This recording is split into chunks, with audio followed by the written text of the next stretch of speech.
Ser podcast.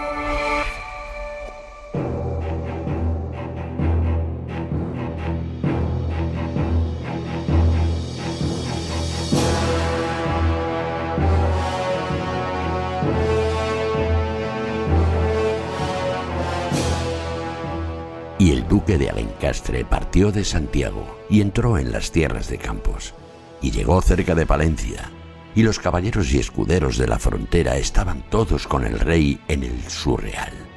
Y en las villas no quedaban sino las gentes menudas y las dueñas y doncellas. Y como los ingleses llegaron a los muros, las mujeres de Palencia, con gran corazón y esfuerzo, subieron a las torres y defensas, y con piedras y ingenios defendieron a su ciudad como si fueran hombres de armas.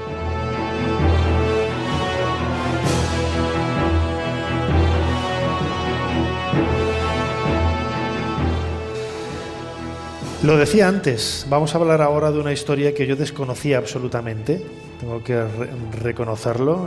Ahora escuchábamos en la voz de nuestro compañero Julio López un fragmento de esa crónica del rey Juan I, escrita por el canciller Pedro López de Ayala, en donde se habla de ese símbolo histórico de honor concedido por Juan I de Castilla en el año 1347 a las mujeres palentinas por defender la ciudad mientras los hombres estaban batallando contra los ingleses. Es un contexto histórico que luego a la postre viene a reforzar un poco esa idea de que la realeza condecoró a la mujer palentina con esa banda dorada tan especial, reconociendo el valor y de alguna forma, con todas las comillas del mundo, ¿no?, igualando en esa sociedad patriarcal de aquel momento el hombre con la mujer.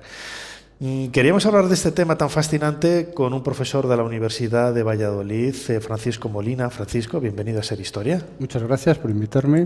Antes le decía, ahora se pone todo el profesor de la UVA. De la UVA. Yo estudié en la Universidad de Valladolid y lo llamábamos la uni.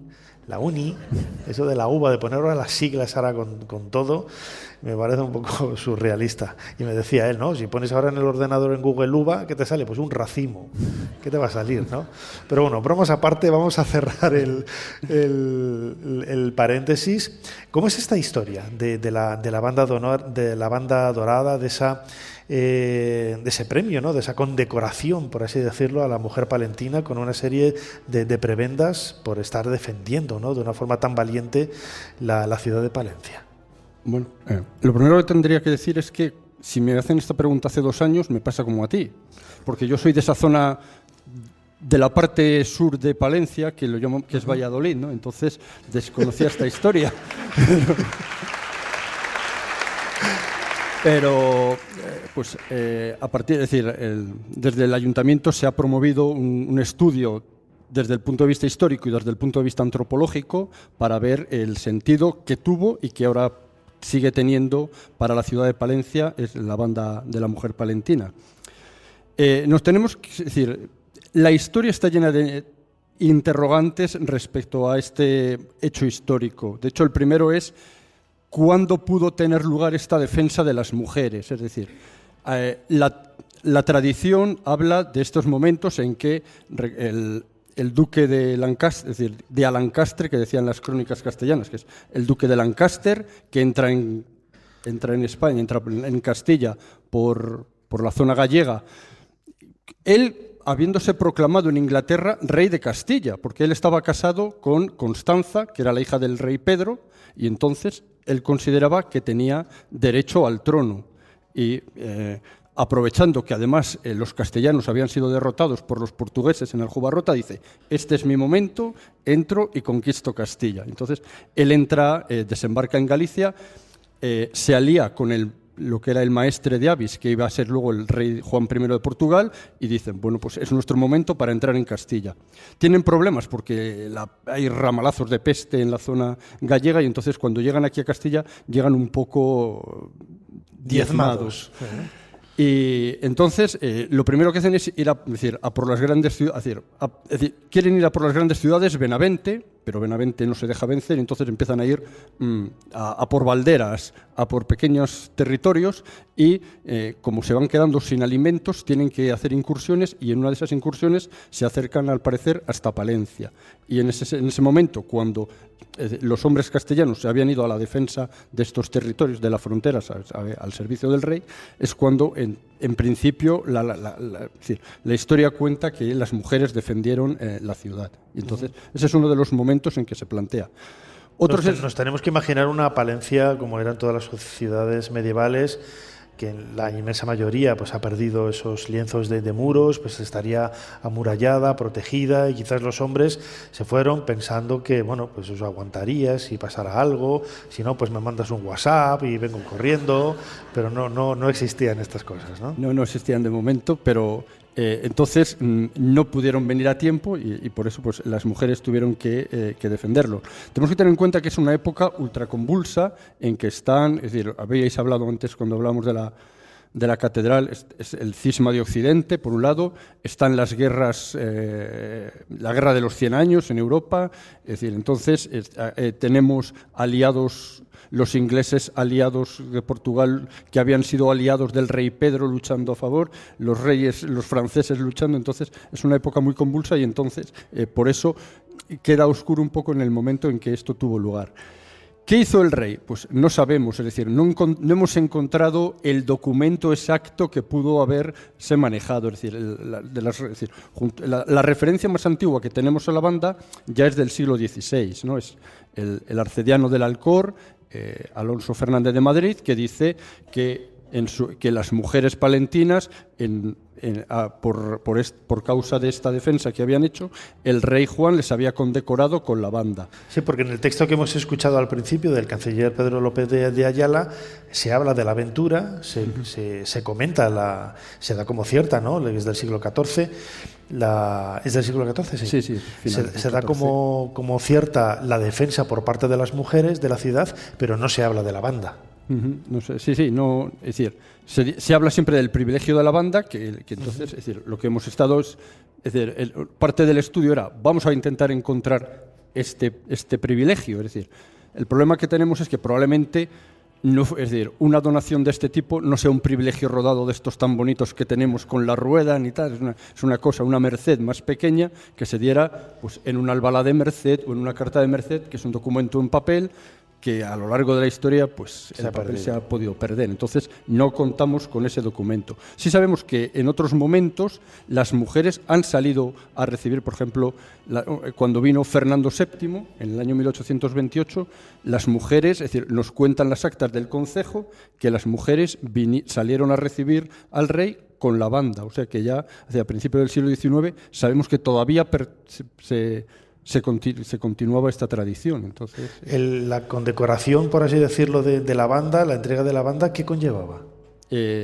Pues en principio era una asimilación a la orden de la banda que había fundado Alfonso XI, era como un premio al valor en la batalla. En el caso de Alfonso XI eran los hombres, pues era un premio al valor femenino de las mujeres. Uh-huh. Claro, porque yo he estado leyendo estos días para informarme por curiosidad, ¿no? Hay varias fuentes que hablan, eso sí, bastante tardías, pero en cualquier caso están hablando de un contexto real, ¿no? Que no tenemos por qué ponerlo en duda, pero en ocasiones a mí me recordaba un poco la historia de cuando se habla de la democracia, el nacimiento de la democracia en Atenas. Pues sí, la democracia en Atenas nace, entre comillas, porque aquello, bueno, si era democracia, yo soy capitán general, ¿no? Pero, claro, se ha querido ver como una especie de proyección de la idea de la igualdad del hombre y la mujer, pero claro, hay que verlo en ese contexto, ¿no? Del siglo XIV, y no hay que perderlo de vista, ¿no? No. Es decir, lo que hemos intentado hacer en el estudio que hemos realizado, es decir, aprovecho la ocasión para animar a los jóvenes a que en Palencia tienen un grado en antropología social y cultural que no lo hay más, que decir, en toda la universidad, solo está aquí en Palencia, entonces bueno, pues que lo aprovechen, porque no es una ocasión buena. Y entonces, es decir, una cosa es lo que pudo pasar y lo que pasó en el siglo XIV o en el siglo XV, y otra cosa es el sentido que a lo largo de la historia se le ha ido dando y cómo se está revalorizando hoy en día. Entonces, eso yo creo que sí que, es decir, una cosa es lo que pudo hacer el rey, que probablemente sea una cosa muy pequeña y se perdió, es decir, porque no quedó constancia de ello y se ha ido perdiendo. Y otra cosa es cómo a partir del de finales del XVIII y del siglo XIX se ha ido revalorizando y se ha ido, digamos, convirtiendo en patrimonio vivo, es decir, lo que la UNESCO denominaría patrimonio vivo, que hace que las mujeres y que todos los palentinos, en cierta manera, se sientan, sea un símbolo de identidad comunitaria y que creen comunidad en torno a este símbolo. Además, el diseño era bastante singular, ¿no? Con unos dragones, unos símbolos que... Bueno, la imagen de la banda de los Trastámara, que tiene los dos dragones y el en el centro. Originalmente es así, pero luego, es decir, tampoco sabemos exactamente lo que el rey dio. Es decir, porque la historia habla de cintas, habla de la toca, habla de un montón de cosas para referirse a esto, ¿no? Entonces, lo que se ha ido haciendo a lo largo de los siglos es, digamos, uniformizando en una banda que, es decir, el estudio habla de cómo hay quien defiende que va desde el hombro derecho hacia el izquierdo, en otro, es decir, eso no se ponen de acuerdo ni siquiera las mujeres palentinas, ¿no? Entonces, en el estudio pues hemos hecho es decir, una estadística de todo lo que se plantea, es decir, y cómo, es decir, probablemente también es decir, lo que hemos estudiado es cómo puede que no todas las mujeres de palentinas tuvieran acceso a poder llevar una banda con restos, con rastros de oro, etcétera, sino que algunas mujeres probablemente fueran cintas en el pelo, que era mucho más accesible a ellos y que pudieran llevar estas tocas, estas cintas en el pelo, con lo cual, es decir, claro, a lo largo de la historia pues ha ido cambiando tanto su formato como su sentido. Lo que es curioso es que en algún momento, por el paso, las vicisitudes del tiempo, esta historia se perdiera. El conocimiento de esta historia, porque en el siglo XIX comentabas, ¿no?, esos testimonios de las mujeres y cuál es la razón por la que se perdió. Bueno, el propio Alcediano del Alcor, cuando escribe su crónica, dice, y de esto ya no queda casi recuerdo. O sea, eso en el siglo XVI ya él nos dice que ya no queda casi recuerdo. Es decir, una cosa que tenemos pendiente y que el problema de esto es que, que hemos ido... Es decir, teniendo en cuenta que la referencia más clara que tenemos es esta llegada de Fernando VII, que las mujeres salen, lo que hemos hecho, uno de las partes del estudio es, vamos a ver, cuando los reyes vienen a Palencia, a ver si encontramos testimonios de que las mujeres salieran con las tocas, ¿no? Entonces hemos ido mirando, a ver, cuando viene Juan II, cuando vienen los reyes católicos, cuando viene Carlos, y no hemos encontrado ninguna referencia en las actas municipales a que las mujeres en esos casos salieran con las tocas. Entonces, es decir, esa es una vía que hemos tenido que abandonar porque no hay testimonios. Ahora la siguiente, que todavía está pendiente, porque claro, es un trabajo inmenso, es en los protocolos notariales, donde cuando alguien muere hacen un listado de todos los bienes que tiene, a ver si mujeres poderosas de Palencia, mujeres de regidores, mujeres de esto, entre sus bienes aparece alguna referencia a este tipo de bien, pero todavía... Es decir, eso lleva horas y horas porque la letra de los protocolos notariales es compleja. Dentro de poco tiempo la IA te lo hace así en un espero que no, que mi trabajo es ser paleógrafo y entonces nos quita el trabajo. No. La IA no te va a quitar el trabajo. El trabajo te lo va a quitar quien controle la IA, que es diferente. Será mi hijo. También, seguro. Informático. Es muy llamativo todo esto, ¿no? A mí me encanta esta historia y yo creo que tiene ese trasfondo real, ¿no? Porque hay tiene esos aspectos quizás, iba a decir legendarios, no legendarios. Yo creo que más que legendarios que todavía desconocemos, ¿no? Sí. Hay que ir cubriendo espacios, ¿no? Sí, y que, es decir, una cosa bonita es que entronca con algo que en la historia ha pasado, es decir, tenemos testimonios desde época romana de Coriolano, como las mujeres salieron allí en ese momento a defender Roma porque venía Coriolano, tenemos testimonios en Tortosa, que pasó cosas parecidas, es decir, que es, digamos, una especie de en momentos de dificultad la mujer sale ahí en defensa de la ciudad, y yo creo que es decir, hay una ciudad alemana, ahora no recuerdo el nombre, como hemos estado haciendo el trabajo, que a lo mejor convendría hermanarse con ellos porque hicieron cosa parecida, y entonces tenemos estos testimonios de en estos momentos de dificultad la mujer sale, con lo cual yo creo que es importante, es decir, que aunque no tengamos los testimonios materiales todavía o no los hemos encontrado, sí que puede decir. Ahí me ves ahí haciendo movimientos raros, es que estoy cogiendo debajo de la mesa porque esto se me ha olvidado y esto es imperdonable para mí. Nosotros siempre que hacemos Ser Historia traemos nuestras figuritas de Playmobil, y claro, ya había traído aquí nuestra mujer con la banda dorada, aquí está, y estaba nervioso porque estábamos hablando de ello y no la ponía. Y fíjate que no encontraba yo una banda como tal, y cuando me has dicho que se utilizaban cintas, que es una especie de toquita y tal, me quedo más tranquilo porque se adecúa perfectamente a la historia de la banda dorada.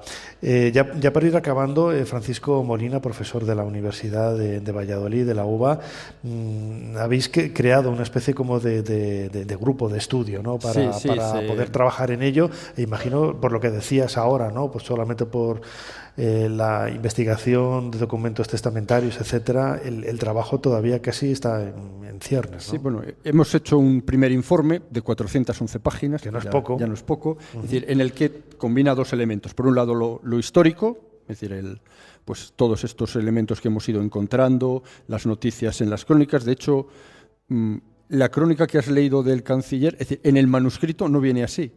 En el manuscrito viene un poco diferente, ¿no? Entonces, todos los documentos que tenemos de la época, y luego han hecho es decir, yo coordinaba un poco la parte histórica, hemos estudiado también el norte de Castilla, etcétera, y desde la parte antropológica han ido haciendo entrevistas y cuestionarios a hombres y mujeres palentinos para ver, y han hecho un estudio muy interesante sobre qué significa hoy en día y qué valor tiene la banda palentina. Es decir, supongo que se publicará algo en cierto tiempo, y entonces, os invito a todos a leerlo cuando lo vayamos.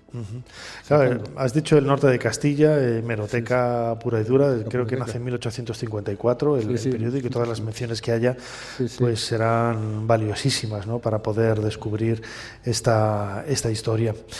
Francisco Molina, especialmente, muchísimas gracias, porque a mí me has relatado una historia absolutamente desconocida. Estoy convencido de que muchos de los que nos están escuchando, la Edad Media es una edad apasionante, no tiene absolutamente nada de oscuro, como a partir de esa historiografía del siglo XIX intentó marcar, ¿no? La Edad Media en contraposición, pues, al mundo clásico y al Renacimiento, sobre todo, ¿no? Y decían que lo de la Edad Media pues era una cosa ahí intentando ningunear, ¿no? En absoluto.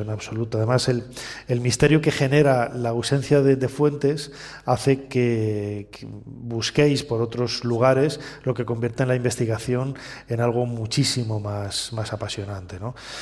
Lo dicho, Francisco Molina, profesor de la UBA, de la Universidad de Valladolid, como siempre, muchísimas gracias una vez más por habernos ayudado a hacer un poquito más de historia. Muchas gracias por invitarme y gracias por recibirme en esta ciudad. Claro que sí. Para no perderte ningún episodio, síguenos en la aplicación o la web de la SER, Podium Podcast o tu plataforma de audio favorita.